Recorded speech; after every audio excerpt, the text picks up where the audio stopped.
All right, good evening, everybody. It is an absolute pleasure in myself. My name is Rabbi Gad Krebs from Kilat Masada, in conjunction with Rabbi Jeffrey Kamens from the Emmanuel Synagogue and Linda Ben Menashe on behalf of the New South Wales Jewish Board of Deputies. It gives us great pleasure to open up this first program in our Peace is Possible series. Before we get started, I just to break open the idea of this program is really to show and highlight some of the great work that is happening on the ground, both between Israelis and Palestinians, to try and make peace possible. So often all we hear in the news is doom and gloom and how it is impossible for people to work with one another. And it's something that we're seeing throughout the political spectrum all over the world. How people have sort of given up, that you're either with us or against us, you're black or you're white, there's no gray. And this week, for next few weeks, we are really hoping to introduce the grays. So first, I'd just like to introduce tonight. So we are from Taghyeer. We have Muhanad Alkharaz, I hope I pronounced that correctly, Muhanad, and Ali Abu Awwad, both of which will be sharing the story of their great work that they're doing. But before we do that, I'd like to hand over to Rabbi Kamens to just give acknowledgement of country. Rabbi Kamens. Thank you very, very much, Rabbi Krebs. And, today shows that because people know that not always can Jews work together, not always can Palestinians work together, not always can human beings work together, but tonight's an example of how we can work together. And I really want to thank you, Rabbi Krebs, for inviting Emmanuel Synagogue to participate in this program with you, and to thank you for your leadership and foresight in that. I am here in Paddington. You are up in the St. Ives region, so we'll acknowledge that for those of us in this eastern suburbs region, we are gathered on the Gadigal land of the Eora Nation, and whereas you are gathered on the land of the Gurungai tribe. And it's really important as later Australians to this country that we acknowledge the original traditional landowners of the places where we are gathered here in Sydney, Australia in particular, and particularly pay respects to their leaders, their ancestors, their current leaders, their emerging leaders. We acknowledge the work that we have to do to bring reconciliation in this land, and with that spirit, we look to their wisdom to guide us toward that. And we now turn over to you, Rabbi Krebs, to talk about Representative Taghyeer as well, how we can continue those processes of reconciliation in the land far away from us here at this time. All right, thank you very much. Okay, so we're going to hand over to Muhanad and to Ali, who will speak for roughly half an hour, 40 odd minutes. You'll see that the chat has been disabled. Because this is a public broadcast, we never know who's going to come on people on either extreme. So we've disabled the chat, but we will later in the program to allow opportunities for open up the chats for people who have questions. But for the interim, I'm going to hand over to Muhanad, and you can tell me, you can lead me from there. So please unmute yourself and look forward to hearing from you. Thank you so much. Hi, everyone. Thank you so much for joining us today. Thank you, Rabbi Gad, for this amazing opportunity for us to present the work that we do at Taghyeer. It's really exciting, and we appreciate also the time. I think it's a little bit late for you guys. It's still midday for us here. I'm so delighted to also have my colleague Ali here. Ali is the founder of Taghyeer, and he's been on like different kind of journeys in the work that can bring a better future for people in this region that I think is so dear to our hearts, despite the very diverse backgrounds and nationalities and even religious beliefs that we all have. Still, we all feel related to this part of the world. So I would like to have Ali start speaking. Rabbi Gad, if you can unmute him. And Ali's here. Okay, and then maybe I'll catch up with you after Ali finishes his presentation. Hi everyone. Yes, again, thank you, Rabbi Gad, for putting all this together. Thank you everyone for giving us this opportunity to engage with you in what's going on and what we do. But before anything else, let me tell you a little bit about myself as a human being, as a person. I grew up in a very political family from mostly my mother's side. She was one of the leaders of PLO. I practice my political identity as a Fatah young activist. I was in prison twice, the last time in 1990 where I served 4 years in prison. And I did that while my mother also was in prison, serving 7 years and a half for her political engagement with PLO and her affiliation with the Palestinian cause. So my first encounter with nonviolence actually started from prison when I decided, me and her, to have a hunger strike to visit each other in 1993. A hunger strike that took place and continued for 17 days of starving, where we finally managed to meet in prison. And then a whole journey has started with nonviolence, where I start learning about nonviolence activism and nonviolence leaders. And then I have discovered that all of these years in my participation of resisting the Israeli occupation, I was blinded to the best weapon that I have never used, which is my humanity. That experience of a hunger strike has taught me that my right is not strong because physically my actions are strong. My rights are strong because they are legitimate, but they also should be practiced in a moral way. And this is the guarantee of nonviolence.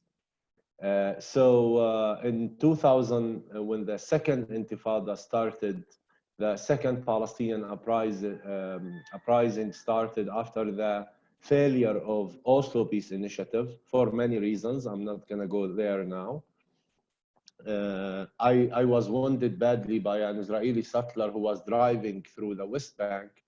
Then I was evacuated to Saudi Arabia with my mother, where I got my medical treatment. It was an offer from the Saudi government to take me there with some other Palestinian wounded people.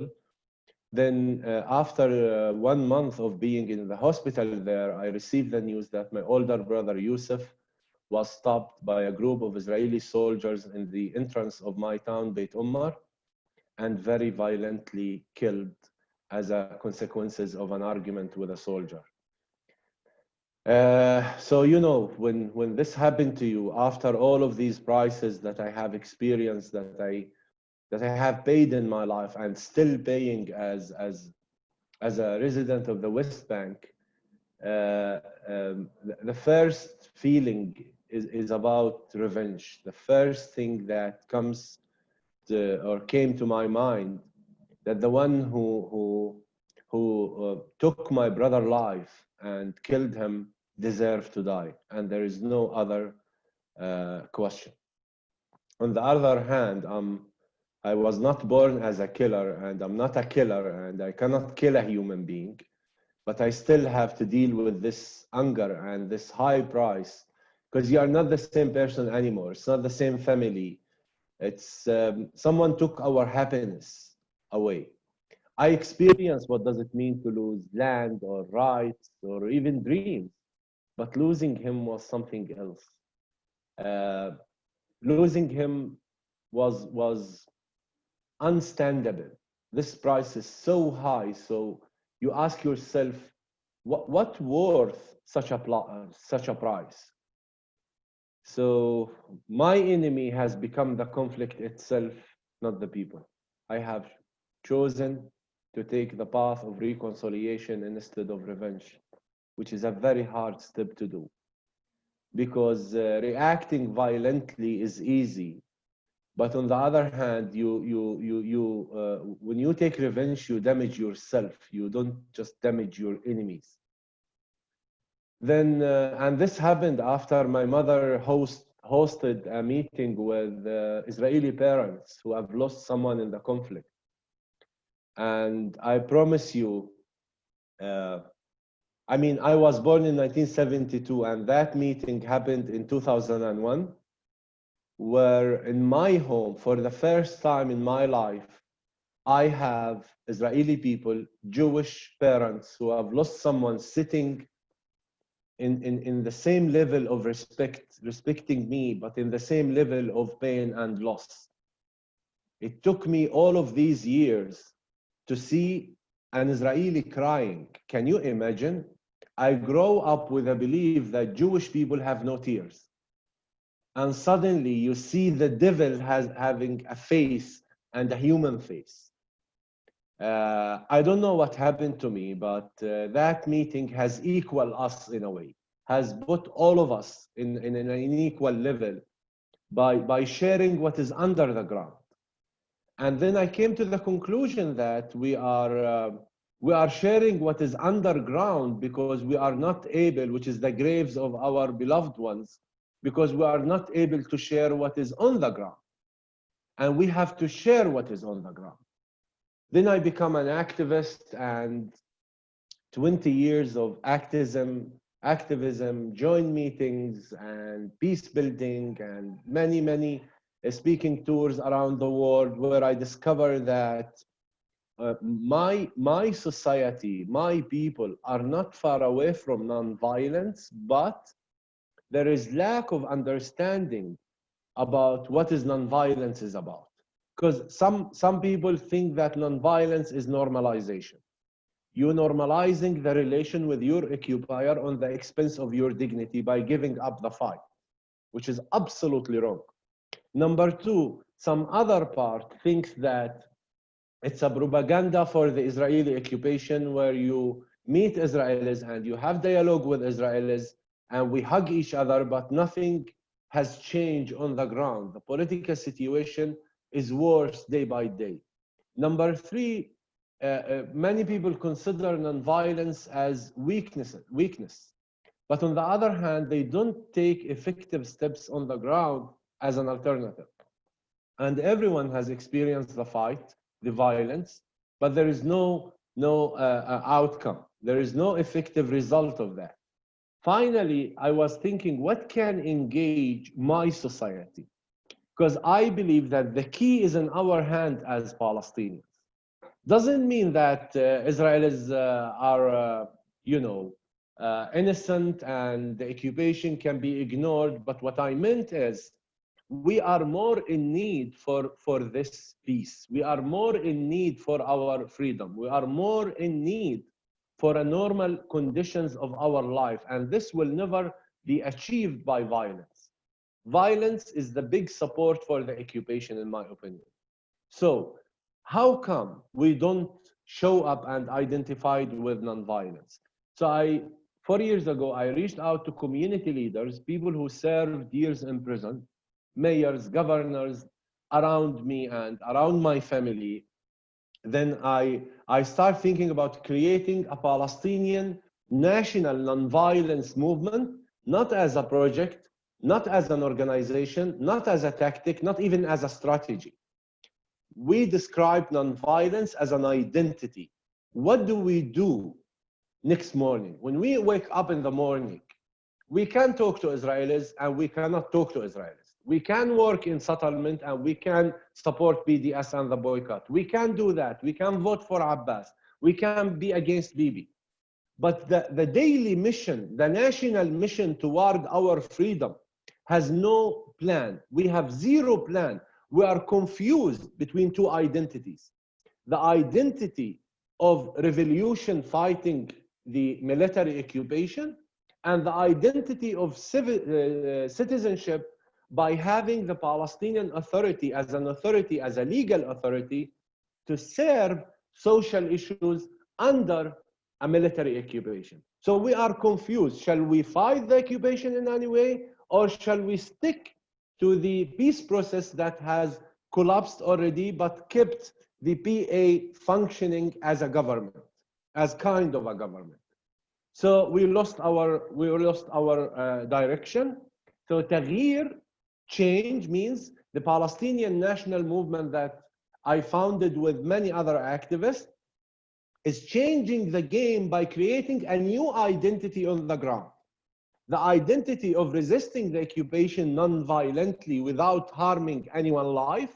On the other hand, the identity of non-violence by developing our society and take responsibility. Because the occupation, we can blame Israel for everything. But we know very well inside us there is a tremendous responsibility toward ourselves to take responsibility for our actions. Why there is trash on the street? What's the connection between occupation and corruption? What's the connection between occupation and lack of women's rights? There is a huge responsibility, the homework that has to be done. So Taghyeer has started, and proudly I can say today, we have thousands of members and followers. We do many different activities on the ground. And let me tell you one thing. I don't believe that the left wing in Israel can achieve anything for the Palestinian rights without the Palestinian responsible society. On the other hand, we cannot keep acting as victims. We have to stop that, because as long as we see ourselves as victims, then we have the excuse to act in any way. It doesn't matter, because no one has the right to judge us. On the other hand, the harm will continue because we treat ourselves as victims. It means that we have zero responsibility toward ourselves. All the responsibility is about the international community and the Israeli government, which is absolutely wrong. Number two, I know very well that there is a huge belief in nonviolence in my society, but the problem is not the active extreme majority. The problem is the unactive silent majority with the active organized extreme minority in both sides. So we have to be organized in the same level of that extreme minority. So Taghyeer is not about selling hope to people. Taghyeer has a strategy, has a vision, has a goal, has a whole plan to be implemented on the ground, from changing life conditions to changing thoughts to changing a system of education, like example, by creating non-violence labs in schools without even taking the kids to spend the summer with Israeli kids in Maine, and they come back traumatized when they go back to their refugee camps. And they don't know how to deal with themselves, because they already saw the war, a normal life, but on the other hand, they got stuck again. No, we have like a sustainable system for non-violence education, like example. We know very well that this will take years.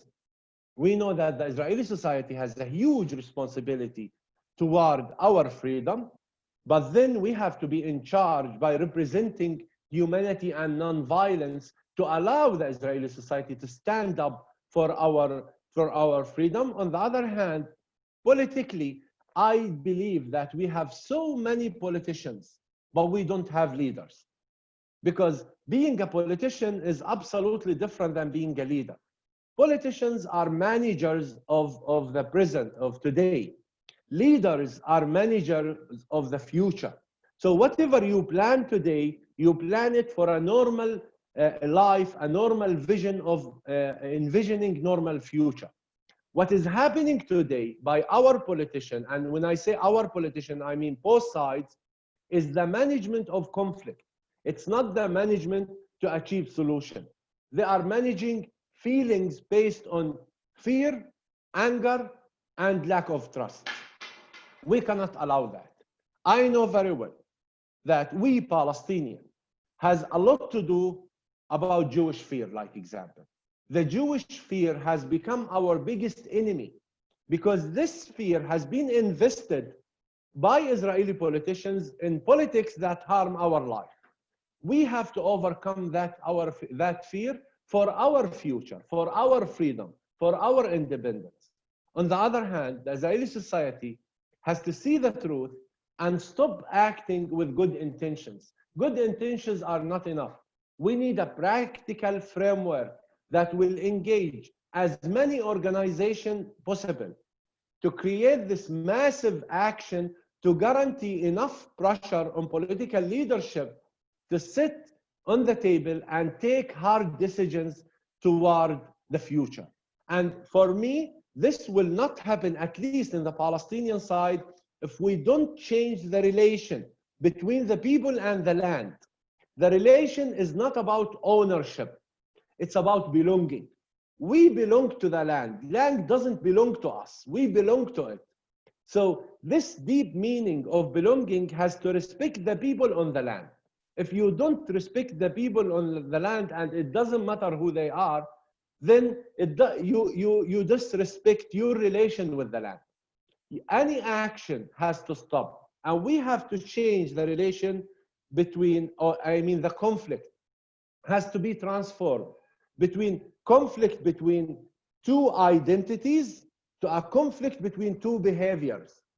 We should not argue each other identity. Jewish people has a historical, ideological, political belonging to this land, the same as Palestinian. This has to be recognized.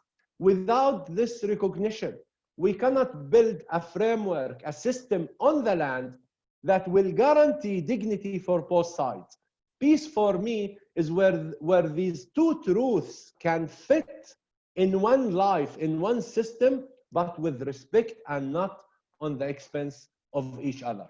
And whatever the price for this peace will be, believe me, it's much easier than the price of this conflict.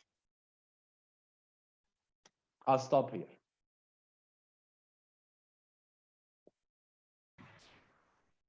Thank you, Ali, for the presentation. I see myself and I don't like it. Oh, now it's better. What I would like to speak about is to build off what Ali was presenting and giving you the background of Taghyeer and the importance of this work that really mainly aims to embrace the sense of belonging of these people to their land and to their cause. The idea is how can you practice something that can get you closer to a goal that will make your life better?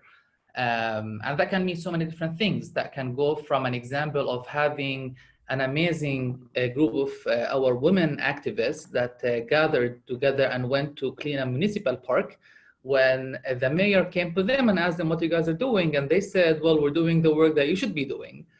And they kind of mirrored their responsibility towards this person. And then by the end of the volunteering program, they actually provided and submitted a list of things that they wanted to see in the city center, and the mayor is now implementing those things. So the idea is, of course, it can start with small actions. However, our biggest investment is actually in individuals.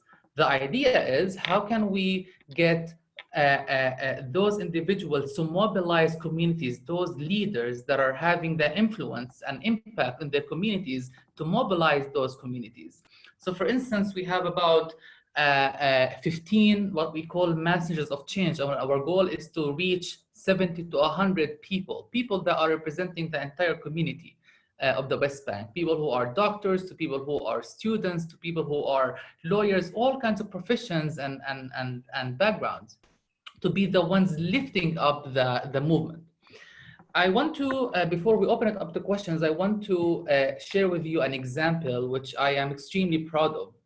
It's a small town to the eastern part of Bethlehem that is called Jubedib. Jubedib is a village that has been extremely marginalized. And there were lots of effort by that very conservative masculine-dominated community to try to improve their lives. So in that community, they had no access to water, no access to electricity, surrounded by settlements, and it was extremely hard for them to really find the hope for why they need to survive and continue to live on their land, that they have their families and ancestors been living there for hundreds of years. So what they did is that the women actually got together, and we worked with them back in the day, 3 years ago, and we the women group formulated an organization that can lead the development of that organization. So right now, this village has the largest solar panel system in the entire West Bank. that was installed by an Israeli-Palestinian organization called Comet Me. And then they continued to get connected to the water grid. And right now they have a clinic and we're helping them build a guest house. And what is so amazing about this group is that the leader, the woman leader there, has been elected to be a representative in the council, the village's council around the area. So again, imagine a community that is very masculine dominated. You barely have a voice in general, and then you barely have a voice as a woman to come together and to be able to really express your needs and really express your creativity to those around you and really improve the life standards for your community. To me, as a person, I'm extremely impressed. I'm really proud of this group of people. Of course, there are lots of other cases. Just for the sake of the time, I really want to start receiving your questions. I think the chat is open. Guy just wrote in the chat and would be so happy to receive your questions. Okay, I didn't mean to. So I'm just going to unspotlight you. Okay, I didn't mean to cut you short there, Muhanad. My apologies. Maybe I'll just start with a question to you and to Ali.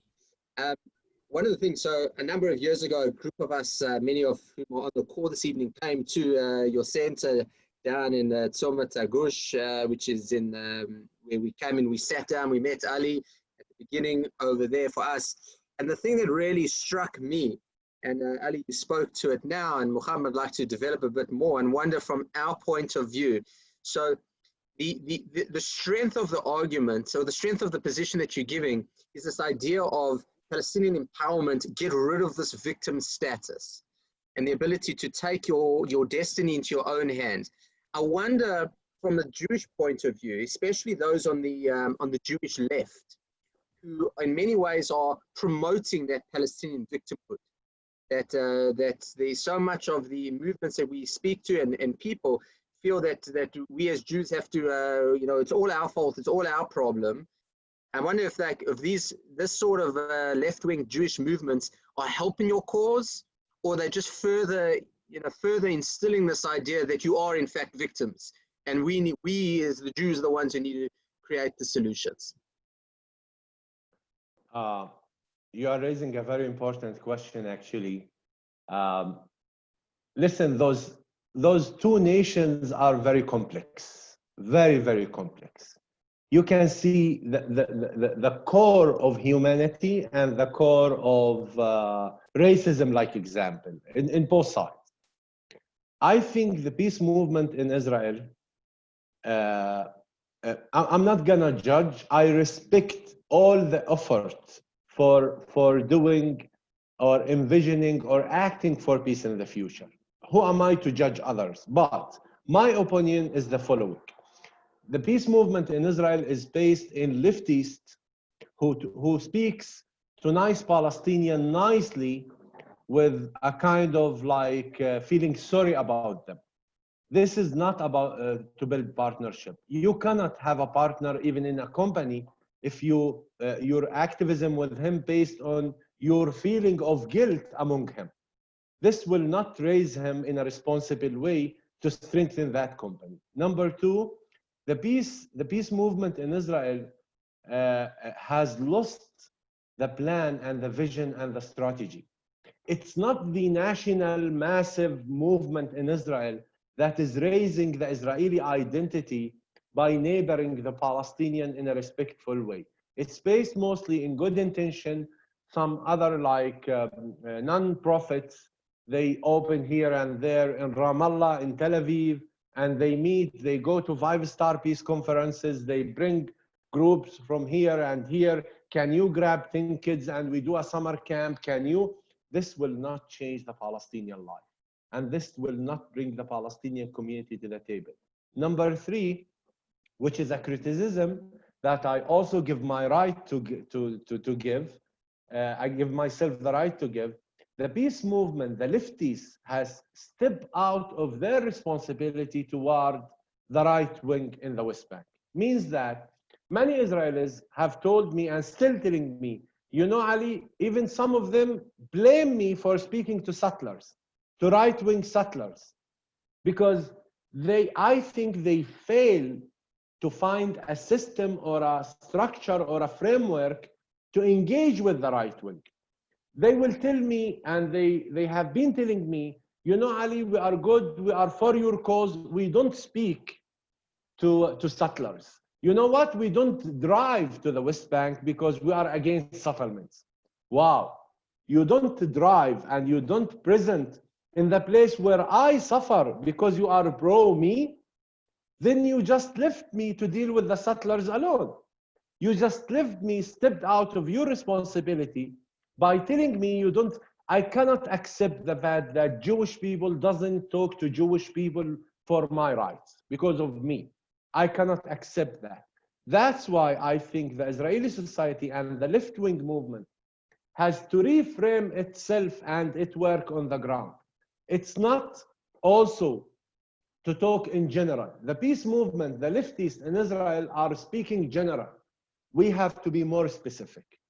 Like example, this village that Muhanad just gave the example about, we grabbed that village because we wanted to show a live model of nonviolence. What does nonviolence mean?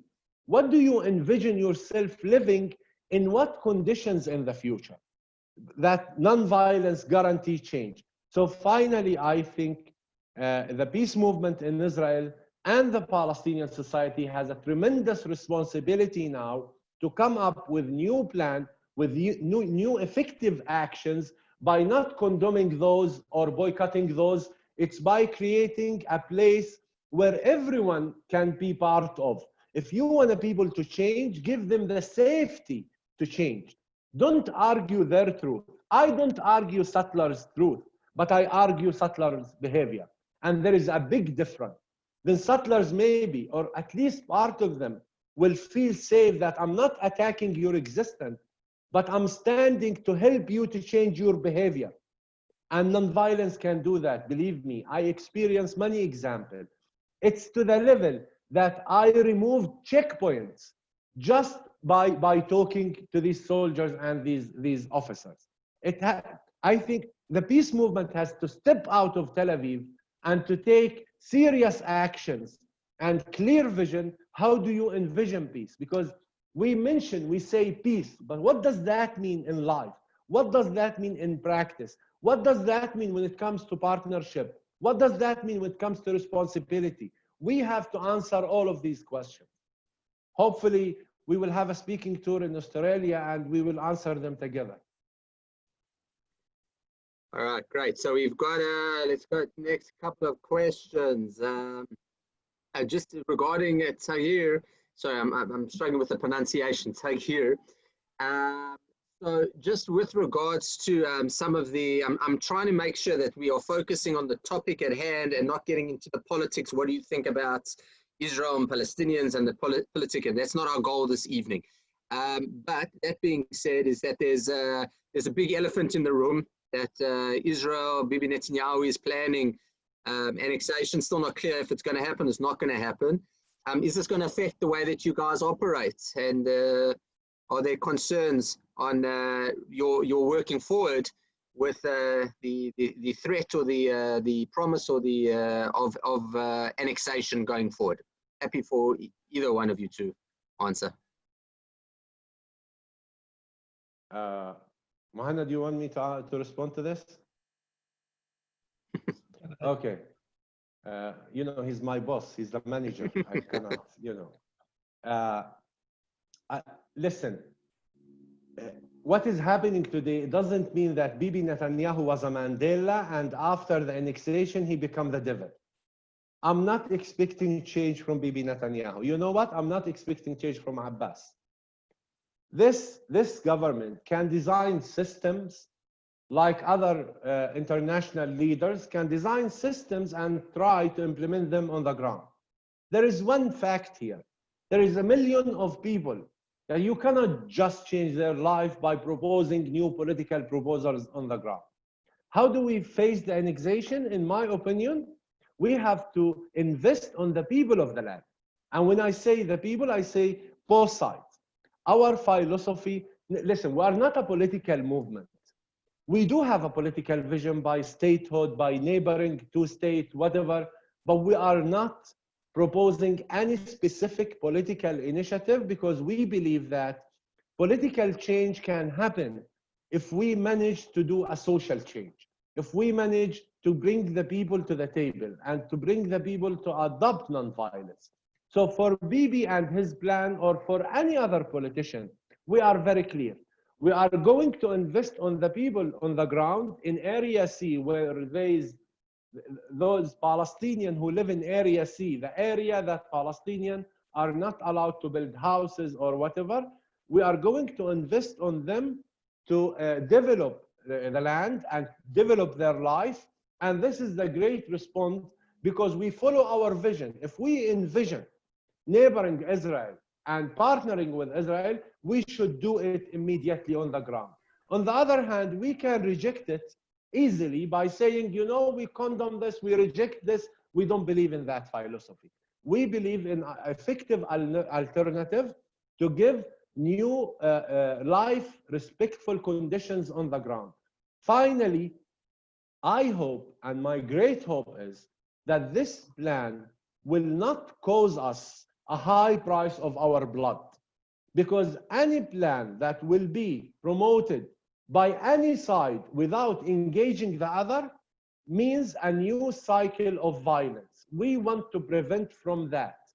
We want, in my opinion, dialogue is the best manager of the disagreement. Dialogue is the secure place for argument. If we want to argue this plan, we should argue it non-violently by our actions on the ground and even by our political statement.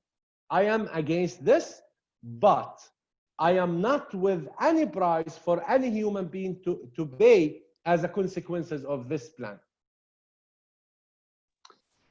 All right, so question is, where would you like to see money spent to improve reconciliation? So I suppose is from our sides outside, and those of us who want to invest financially and I suppose emotionally, to movements and organizations that are doing your kind of work, and I imagine that it resonates a lot of people. Where do you think we should be investing personally? In my opinion, I'll give you the example of the unpeaceful movement, an example of Hamas. Hamas succeeded because they invested the money and the fund in social change. They provide social services. They didn't provide political change. They didn't even get political change. Our political situation is worse than before, but they built schools. They did medical care. They open small projects for families because they connect between the interest of existence and the interest of dignity. So for me, any money should be invested in two levels. One level in the Palestinian non-violence approach, which has nothing directly to do with the Israeli, like Taghyeer movement. It's not a joint movement, but we are preparing our society for any joint action in the future, any joint agreement. So we need a lot of money there. We need investment. We need new projects. We need to be big enough as those who represent themselves as big, like the PA or Hamas or any political party. We need to be big to that level. On the other hand, I think joint initiatives are important and we need to invest on them, but we also need to do a lot there to provide a new strategy, a clear vision to help joint initiatives to exist. If I could ask a question briefly, you know, you've mentioned that you have outreach to thousands of people now among youth in, you know, some successful projects. Within Palestinian society, what are the biggest obstacles to your growing more fully, more quickly? There are some obstacles. I'm not gonna explain them, but I'm gonna mention them. One is the feeling of victims, and it's nothing to do about us. It's the other side. It's the world. And this is my disagreement with Abbas and his government. You should stop relying on the world and invest in your own people. This is a big obstacle to bring Palestinians to trust themselves that they can make a difference. And this happened by education, but also by engaging them in actions on the ground. If you go to our website, you will find even our massive actions. Number two the military occupation is a big obstacle. I mean, when you do your activities and still there is injustice, still there is humiliation every day. Number three, the lack of unity among Palestinian parties. Who is representing the Palestinian cause? Is it Hamas? Is it the BA? Is it Abbas? Is it Haniya? We should be united and we should be clear to tell the world what do we want. So the interior arguments is a big obstacle, including the corruption and the behaviors of some of these politicians. Number four, outsiders intervening in our conflict. And I always say, my message, I wrote a message to Trump that was published in the Hills newspaper. I'm not sure he read it, but anyways, I say to everyone, even in my presentation, please, please, don't be pro-Israel, don't be pro-Palestine, be pro-solution. By being pro-solution, you are helping both of us to be pro-ourselves and pro-normal future. So these are the four obstacles that we are facing. And we also have a great obstacle since we are not a joint movement. It's so hard to raise funds for an independent Palestinian movement. And let me tell you the truth. I was the spokesperson of the Parent Circle Families Forum, the Bereaved Families Forum. It was much easier for me to raise funds for the organization than raising funds for Taghyeer. And let me say something which is hard and painful to me. Most of the money that comes to peace building is Jewish money. And Jewish people want to see joint actions, hope, which I deeply understand. But this will not create an effective change without the investment on the Palestinian side. Then it comes to the Arab, their role in the conflict. I think the Arab has left us also. The whole world has left the Jews and left the Palestinians, and they gave up on us. That's my opinion. That's why we should be united. So the Arab, it's so hard to engage them in peace building and non-violence. It's because of their governments, it's because of mentality, I don't know.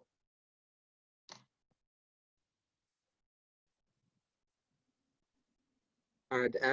I'd be interested just to hear some of the responses, because it seems that you are proposing quite a revolutionary shift in thinking. Maybe this will be a bit uncaught, but on a Facebook post I put the other day, I said, listen, I grew up in South Africa, and I never want to make comparisons to Nelson Mandela, but someone who was able to go from a very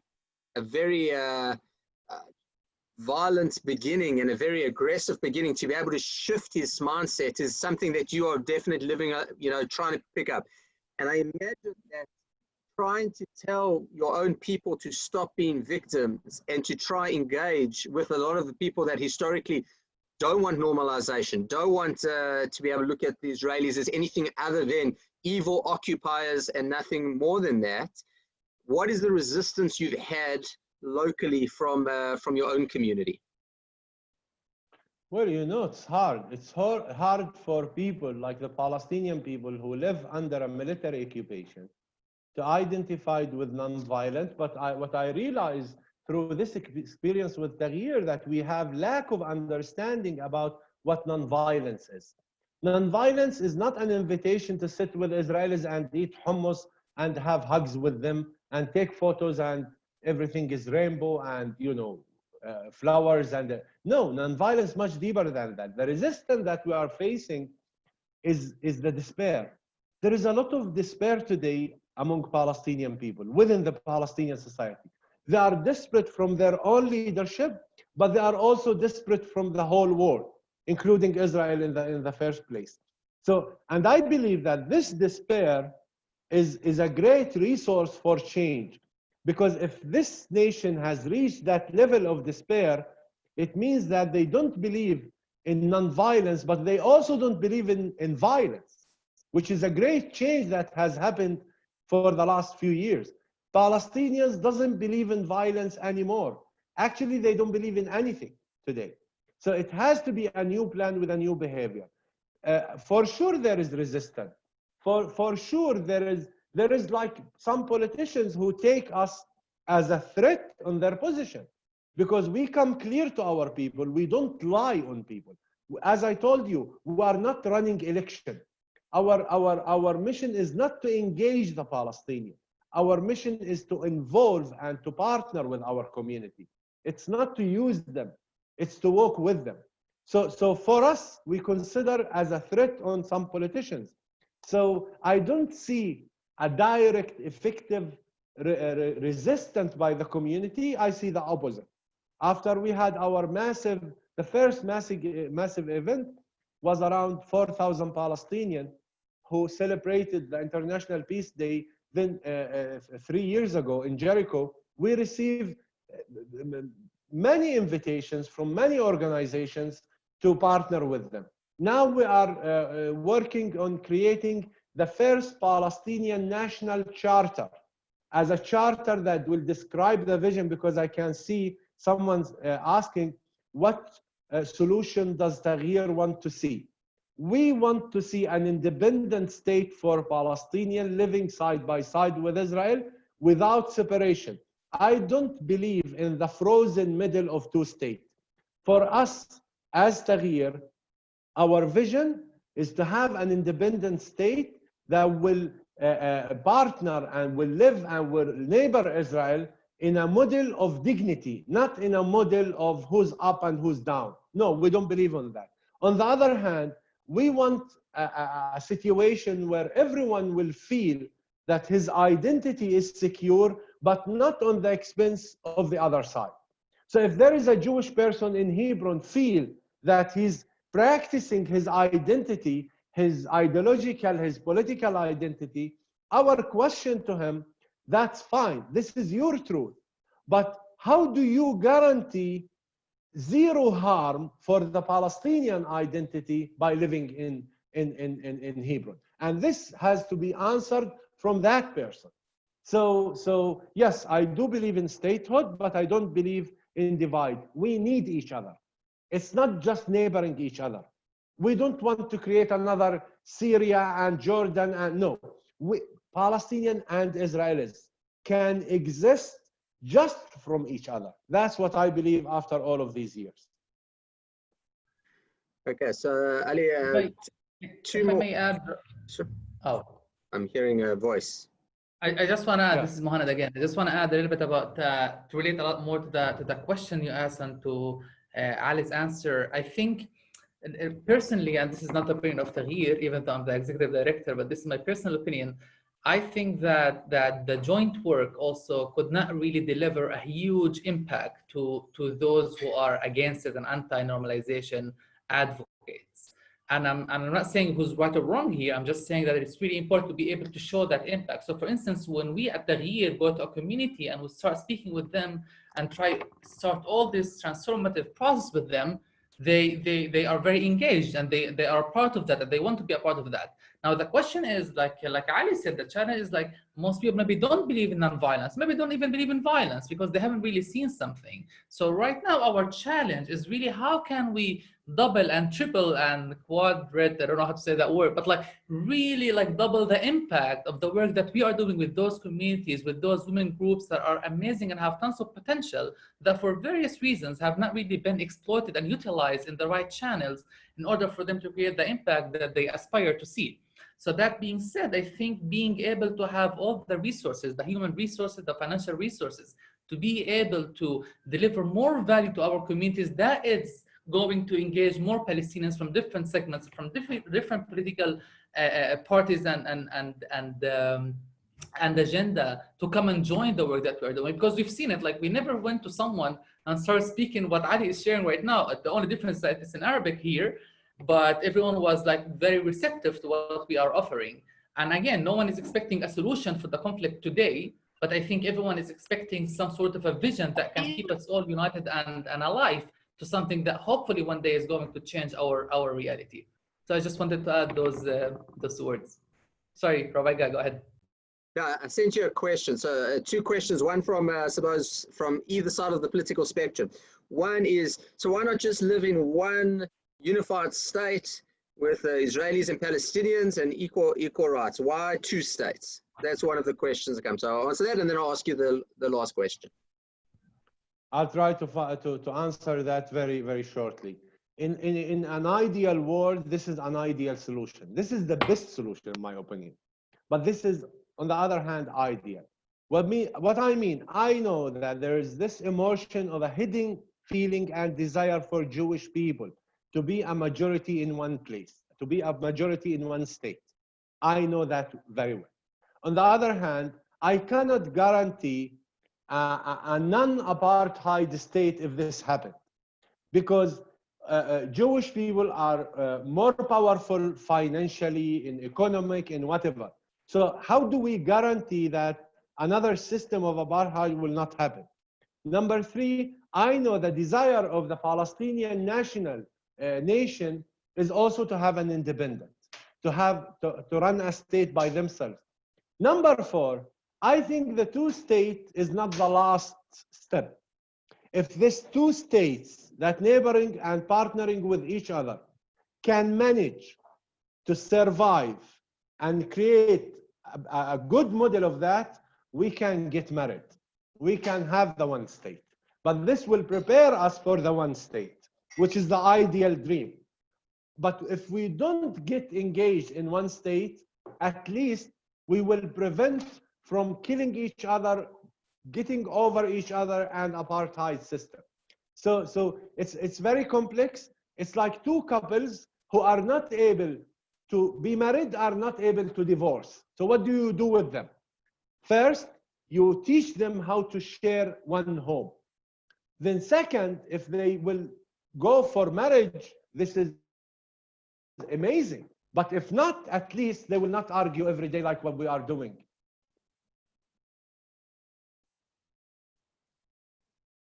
All right. I have one more question, which is also, as I said, coming from the other side, and it's shifting.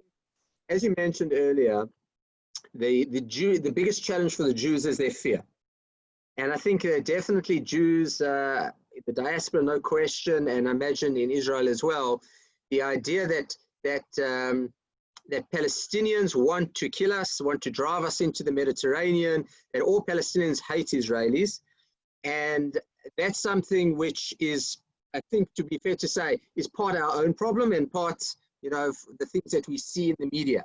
So I'd love to know, from your side, how do we as Jews get past that, and how do you as Palestinians, and how's the work that you're doing in educating your own communities going to combat our fear, for lack of a better?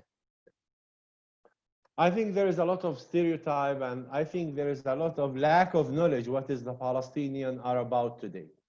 I promise you, if you go to the Palestinian community and ask them, do you really want to throw Jewish people to the sea? They will say no, but they will say something more than that. They will say, most of them, that we don't want to live without Israel, but we don't want to live with Israel as an occupier. Again and again. But I know where this fear comes from. It comes from the history, and I'm aware of these prices that Jewish people has to pay just because they are Jewish, nothing more, okay? On the other hand, the reality today, look at the new generation.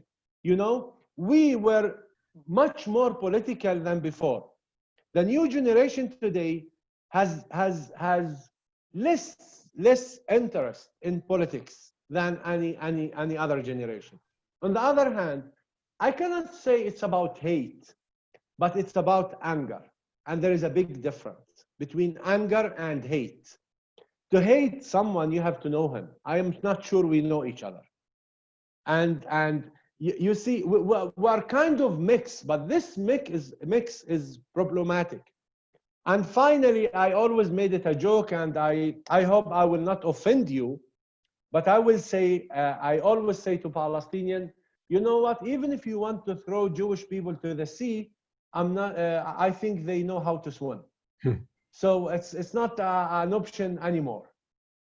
It's like when I hear that, it's like something from history. It doesn't represent the reality today. But to prove that, this is our mission as a movement. Okay. Jeffrey, did you want to say something? I wanted to say thank you for everything. And I just want to ask, flip the fear question around.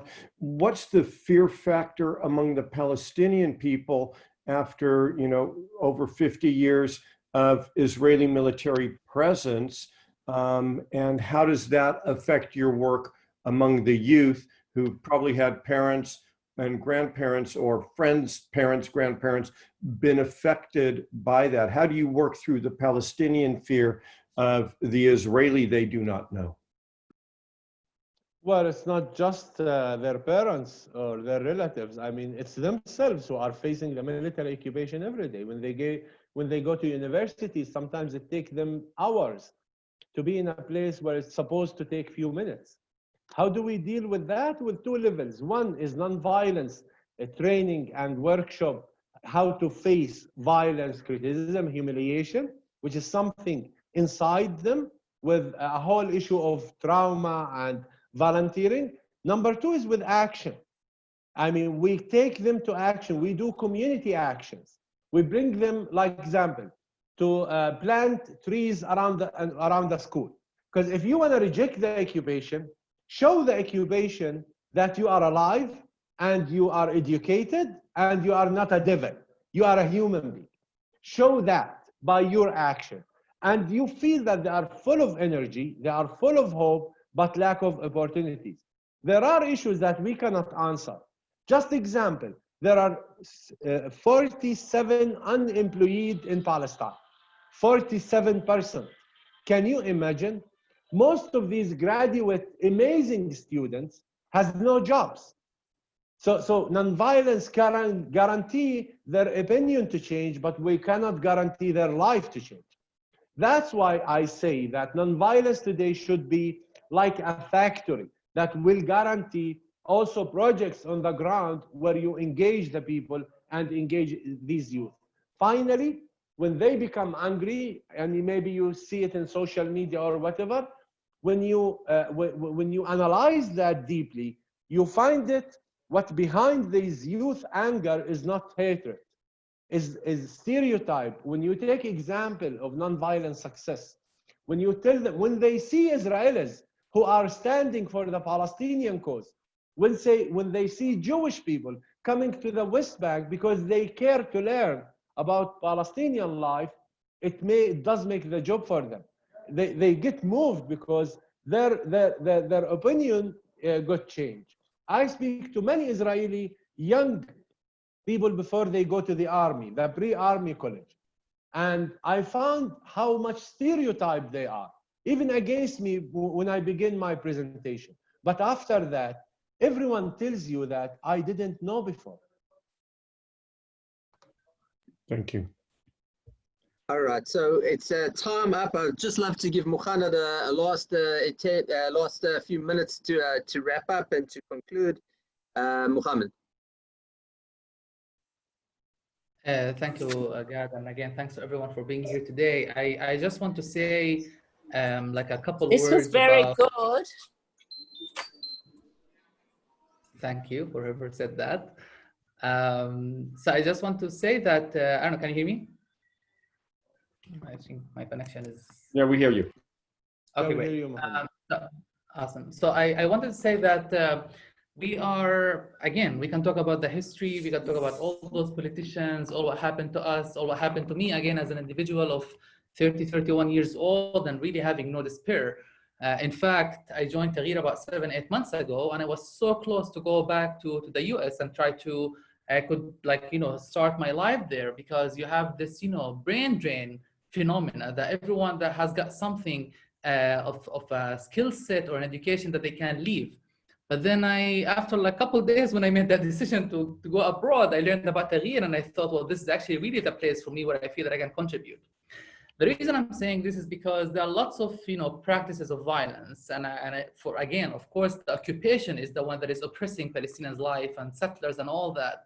But the game today is not really about blaming. It's not really about saying who did wrong and what did you do and I did that and I did that. In fact, it's really about how can you be proactive. So even right now, we had lots of conversations about what to do now. We have annexation and like things are going worse and worse, and we just had COVID-19, and it's like, you know, and then before that we always have had occupation. So it's really difficult. And then we're thinking, so what do we do? Do we have a direct action now? Do we have the demonstration? Do we want to write a statement? And then we realize that all those circumstances are kind of, you know, giving us the room to be distracted from our main goal, which is really investing in those young leaders that are going to be moving and mobilizing all. Fuck Jews. Fuck Jews. Sorry about that. I don't know who that was. Anyway, so the idea is,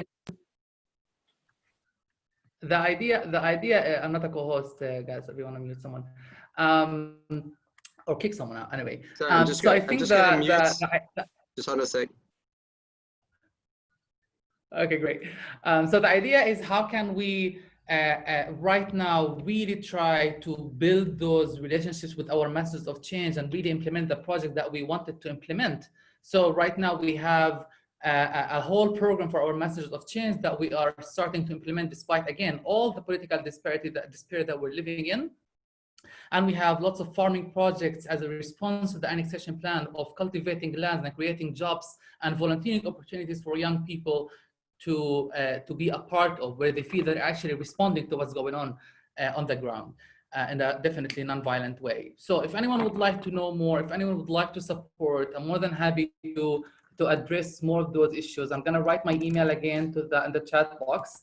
And I'm extremely thankful for your time to listen to us and hear from us. So thank you all, and I'll turn it back to you. Great, thank you so much, Muhanad and Ali. This has really been a fantastic evening. It's opened up a lot of our eyes for so many, I know, in my own community, who haven't heard these kind of voices before from the Palestinian community. And it is fantastic, and you guys should just go from strength to strength, developing new leadership within the Palestinian community. And just thank you everybody for joining us this evening. I hope you found it, it's just been thoroughly not only intriguing and eye-opening, but we look forward to following your progress. Please support Taghyeer. See all the details in the chat box.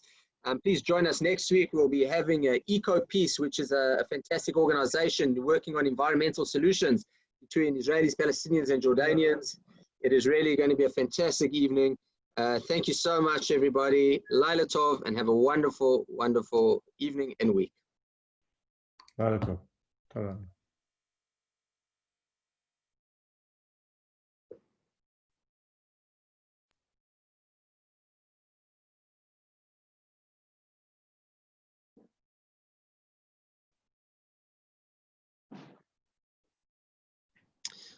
Well, we can still schmooze. Everyone can. I'm giving everyone permission to leave. But Muhanad and Ali, thank you so much. Linda, Bye, thank you. Yeah. Sorry. Thanks, Ali. It was fantastic to hear you again. Yeah, exactly. Thank you a lot.